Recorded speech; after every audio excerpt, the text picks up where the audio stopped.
أعوذ بالله من الشيطان الرجيم.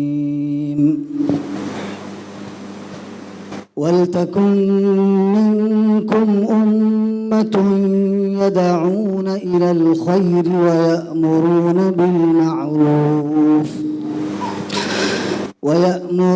بالمعروف وينهون عن المنكر وأولئك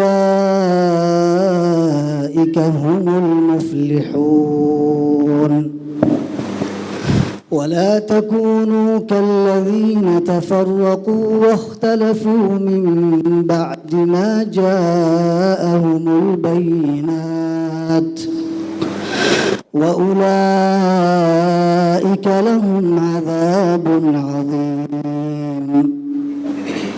يوم تبيض وجوه وتسود وجوه، فأما الذين اسودت وجوههم أكفرتم بعد إيمانكم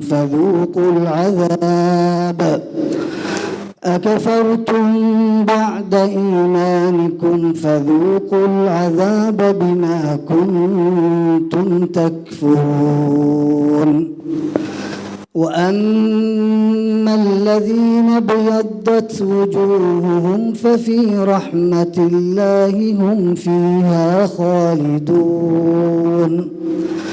تلك آيات الله نتلوها عليك بالحق وما الله يريد ظلما للعالمين. ولله ما في السماوات وما في الأرض وإلى الله ترجع الأمور. كنتم خير أمة أخرجت للناس تأمرون بالمعروف وتنهون